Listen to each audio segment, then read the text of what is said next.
Welcome to this week's edition of Mountain Outhouse News. I'm your host, Jam. This is the crazy to happen in running this week. This week's stories include Goucher entering the trail scene, Trail Runner Mag does an oopsie, and Strolling Jim offers a big course record prize purse. Some big prize money on deck for this year's 41st running of the Strolling Jim road race held annually in Wartrace, Tennessee. The course is 41.2 miles long, so you could say this is the golden anniversary of the race. Laz has announced, alongside Steve Durbin, who manages the race now, that the prize purse has again increased this year. They have been offering $1,000 in prize money for breaking the course record each year, and each year the money goes unclaimed. It just adds to the overall pot. This year they're up to $5,000 for beating Andy Jones's record of 3:59.26.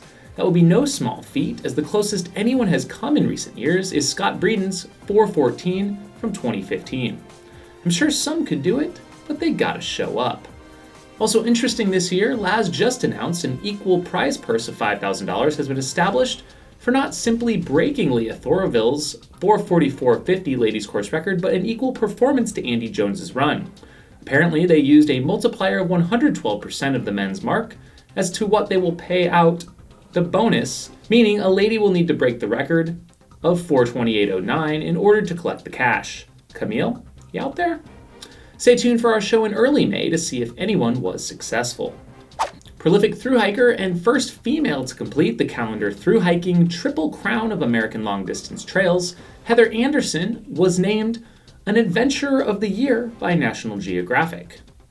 Also dabbling in ultra running, Anderson hiked the Appalachian Trail, Pacific Crest Trail, and Continental Divide Trail, all between the calendar year of 2018. She finished it off in a bit over 251 days. Impressive. I think it's Appalachian. Not entirely sure. Michael McKnight shared a video of a close encounter of the bison kind earlier this week in Utah on Antelope Island. Just another friendly PSA that we really do share the trails with all kinds of wildlife. For those in the Southwest, we've also been getting reports of snake sightings as the temperatures are warming up. Be safe out there. Gary Robbins took to Instagram and Twitter to share the results of a follow-up CT scan to his January sacral stress fracture. He officially withdrew from this year's Barkley Marathons and will have to seek redemption on the course another year. Hope to see you out there next time, Gary. Turns out the mountain lion killed by the trail runner who was being attacked last month was just a baby. I ended up hearing some pine needles rustle, like a stick break, and I turned around and just was pretty bummed out to see a mountain lion chasing after me. However, the fact that people are now giving him shit for it is pretty insane in my book. The dude survived a freaking mountain lion attack. Doesn't matter if the thing was only 35 to 40 pounds, it still could have easily killed him. It's finally happening, folks. Goucher's long-awaited move to the trails is now imminent. She posted to Instagram the other day that the one and only Kat Bradley took her on a mountain running tour. Kara went just 10 miles with Kat, who was out on a 25-mile training day, but sounds like she's hooked. To further this, Billy Yang was just spotted on a run with Kara as well. No doubt we'll likely get a Billy Yang podcast soon with all the deets.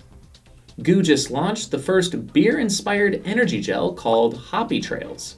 Yeah, it's a gel with hops in it, and it's out now. Stay tuned for a couple of Mountain Outpost Goo collab videos dropping very soon. Yeah, it's gonna be good. Candice Burt has announced she's going after the FKT on the 800-mile-long Arizona Trail. Not only does she say she's planning to break Michael Versteeg's overall fastest-known time of 15 days, 22 hours, 39 minutes, but she's shooting for 12 or 13 days. Now, I've done the Arizona Trail myself, and that would be pretty damn impressive, as there are some tough and slow miles on the AZT. Candice, if you need some recon or some company, love to join you on some sections. More on that in April.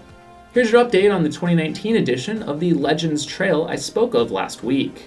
There were 90 runners who towed the line to face the 261-kilometer course, the longest Legends yet, who faced mist, rain, darkness, mud routes, and more. Just 34 participants finished the event, with Ivo Seyert coming in first. Next on the docket, the 2020 edition will be a 500-kilometer version. To qualify, you must have finished one of the following events: Legends Trail, Spine Race, PTL, Gold Steag 661, BUT 305, or the Yukon Arctic Ultra. Holy shit. USATF 50K Road Championships were once again held at the Caumsett Park 50K in New York. This race regularly posts the fastest 50K times of the year in the US, and we saw some fast times once again. Zach Ornelas was first this year in a smokin' 250, followed closely by Austin Bogina, who was just 53 seconds back after leading most of the way. Derek Hamill was third in 254. On the ladies' side, Elizabeth Northern won in 3 hours 24 minutes, followed by Tara Richardson in 3:31 and Lauren Dorksky in 3:54. The old Pueblo was back again this weekend. This classic Southern Arizona Ultra, which was for a long time just a 50-miler, now features a 25-mile, 50-mile, and a unique 75-mile distance. The 50-mile is still the premier distance, and we saw Aeroviper Racing Team member Sion Lubowitz take the win there in 7 hours 51 minutes, way ahead of second place. Your first female was Maura Hoff of Tucson in 10 hours 45 seconds.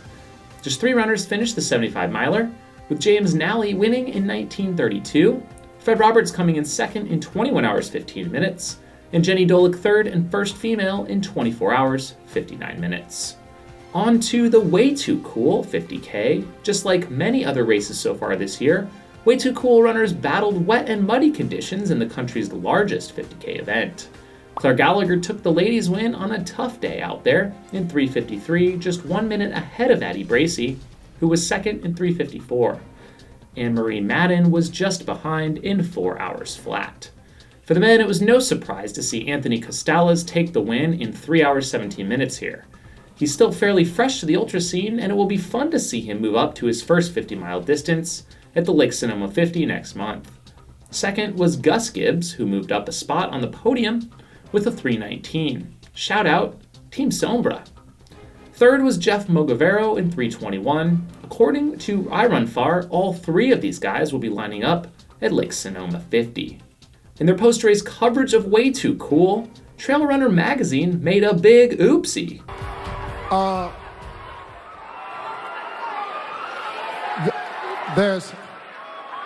have to apologize.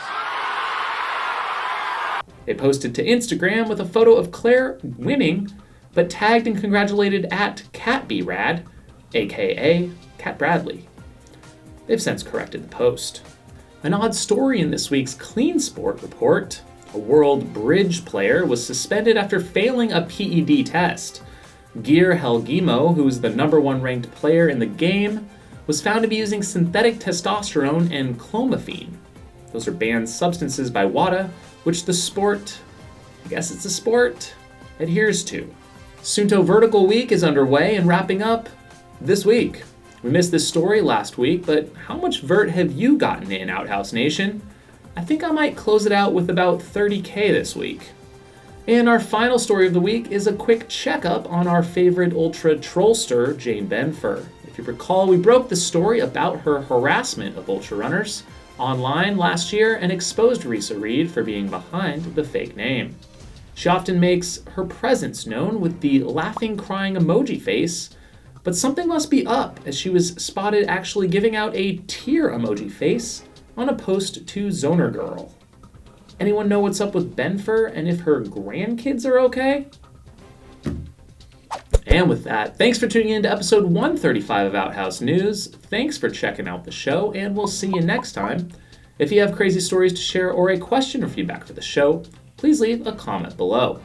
If you'd like to directly support the show financially, consider becoming a Patreon supporter of this channel, or pick up this custom pair of Jam Jam's eyeball sunglasses. Links are below. Have a week.